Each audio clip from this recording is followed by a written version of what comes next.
Right, ప్రస్తుతం మనం trends చూస్తూ ఉన్నాం.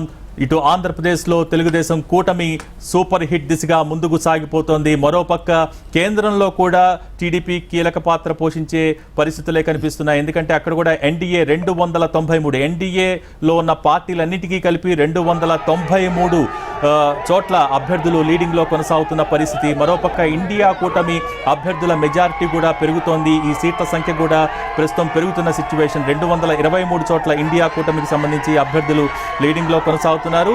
అలాగే కూటమిలోని పార్టీల సంఖ్య తీసుకుంటే కనుక, వాళ్ళకు వచ్చిన సీట్ల సంఖ్య తీసుకుంటే కనుక టీడీపీకి ఇక్కడ ఆంధ్రప్రదేశ్కి సంబంధించి లోక్సభ స్థానాలు ఎక్కువగా ఇవ్వటం జరుగుతోంది. ప్రస్తుతం ఈ 22 స్థానాల్లో కూటమి అభ్యర్థులు లీడింగ్లో కొనసాగుతున్నారు లోక్సభకు సంబంధించి. రైట్, నగేష్ గారు, మొత్తానికి మనం రిజల్ట్స్ చూస్తున్నాం. ఒక సూపర్ హిట్ కాంబినేషన్ అన్నట్టుగా ప్రస్తుతం ముందుకు సాగుతున్న పరిస్థితి. ముఖ్యంగా టీడీపీ పోటీ చేసిన 144 అసెంబ్లీ సెగ్మెంట్స్లో 127 చోట్ల విజయం దిశగా అభ్యర్థులు ముందుకు సాగుతున్నారు. ముఖ్యంగా మోరోవర్ జనసేన పార్టీకి సంబంధించి ఎక్కడైతే ఒక గేమ్ చేంజర్ లాగా పవన్ కళ్యాణ్ మొత్తాన్ని కలిపి ముందుకు అంటే 21 చోట్ల పోటీ చేస్తే 19 చోట్ల విజయం దిశగా ముందుకెళ్తున్నారు. ఈ సిచ్యువేషన్ మీరు ఏ విధంగా విశ్లేషిస్తారు? ఇది చాలా మటుకు మన విధానాలు ఐడియాలజీ కన్నాను ఇక ఈ పొలిటికల్ పాయింట్ ఆఫ్ వ్యూలో కూడా మనం చూడాలి. ఓకే, దీంట్లో ఏమిటంటే అసలు ఈ 3 కాంబినేషన్ చేశారు. ఓట్ ట్రాన్స్ఫర్ దాంట్లో బాగా జరిగింది. ఇదే ఇవి వేరేగా పోటీ చేసి ఉంటే ఏమో రిజల్ట్స్ వేరేగా వచ్చాయేమో. వేరేగా అంటే సీట్లు బాగా తగ్గాయి.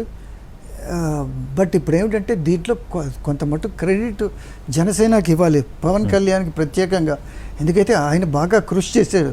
ఇది బీజేపీని తెలుగుదేశం పార్టీని ఇద్దరిని కలిసి పోటీ చేయడానికి ఆయన ఇది ప్రయత్నం చేశారు. దానివల్లే చాలా మటుకు ఇది చేశారు.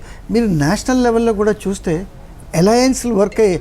ఇటుపక్క కానీ అటుపక్క కానీ 2 అలయన్స్లు వర్క్ చేసి అలయన్స్లు అనేది ఈ ఎన్నికల్లోని అలయన్స్లు బాగా పనిచేసే స్టేట్లోని, ఆంధ్రాలోని ప్లస్ నేషనల్ లెవెల్లో. నేను ఓకే, ఇక్కడ అంటే నేను అనేది జాతీయ స్థాయిలో కూటమి అంటే ఎన్డీఏకి సంబంధించి మాట్లాడుకుంటే ఈసారి 400 సీట్లు ఖచ్చితంగా వస్తాయి. ఒక బీజేపీకే దాదాపు 300 పైన లాస్ట్ టైం కంటే ఎక్కువ వస్తాయి అనే ఒక అంచనాలు ఎగ్జిట్ పోల్స్ అలాగే చూపించాయి.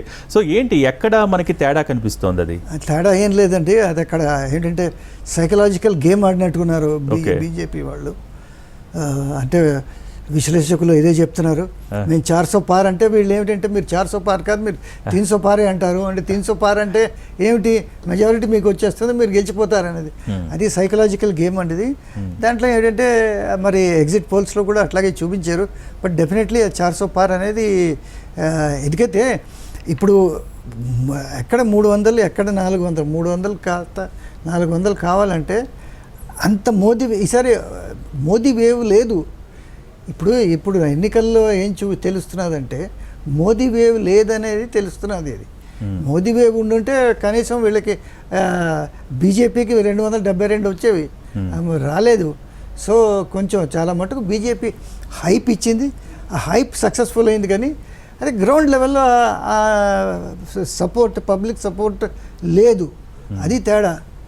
అంటే ఒక విధంగా మాట్లాడుకుంటే ఈ రోజున అయోధ్య రామ మందిర నిర్మాణం కావచ్చు, లేకపోతే ఆర్టికల్ 370 కావచ్చు, మహిళా రిజర్వేషన్ బిల్లు కావచ్చు, ఎప్పటి నుంచో ఉన్నవి కూడా మేము వాటిని దృష్టిలో అంటే కీలకమైన ఒక సమస్యగా 10 సంవత్సరాలుగా 100 సంవత్సరాలుగా ఒక సమస్యగా మారిపోయిన దాన్ని మేము చాలా జాగ్రత్తగా ట్యాకిల్ చేసి మేము ఆ సమస్యని పరిష్కరిస్తూ వస్తున్నాం. సో ఇది దేశమంతా కూడా గమనించే పరిస్థితి ఉంటుంది ఖచ్చితంగా. కాబట్టి బీజేపీనే దేశానికి అవసరం అనే ఒక ప్రచారాన్ని అయితే బీజేపీ నిర్వహించింది. సో ఏంటి, ప్రజలు దానికి ట్యూన్ కాలేదా, లేకపోతే ఇంకేమైనా ఇతరత్ర అంశాలు ఉన్నాయి? అంటే మోడీ చెయ్యనివి, లేకపోతే ఎకానమీకి సంబంధించి కానివ్వండి, ఇటువంటి అంశాలు ఏమన్నా ప్రభావం చూపించాయి? ప్రజలు దేన్ని ఎక్కడ పెట్టాలో అక్కడ పెట్టారు. ఏంటంటే మిక్సప్ చేయలేదు పొలిటికల్ పార్టీస్ లాగా. ఏది గుడి కట్టారు, దానికి ప్రాణ ప్రతిష్టాపన చేశారు, అంతా బాగానే ఉంది, సరే సంతోషం అని అన్నారు. కానీ దానికి పొలవమని దానికి ఓట్లు వేసి లేదు. లేకపోతే బీజేపీ ఇంత వెనకంజలో ఉండడం దాన్ని ఎలాగ మనం ఎక్స్ప్లెయిన్ చేస్తాం? అట్లాగే ఏంటంటే మీరు ఇక్కడ రాహుల్ గాంధీకి కూడా కొంత మటుకు క్రెడిట్ ఇవ్వాలి. ఆయన ఏంటంటే భారత్ జోడో యాత్రను, దాని తర్వాత భారత్ జూడో న్యాయ యాత్ర అవి రెండు సక్సెస్ఫుల్ అయినట్టుగే కదా. ఎప్పుడైతే ఆయన స్టార్ట్ చేసాడో బాగా విమర్శలు వచ్చాయి. ఏంటంటే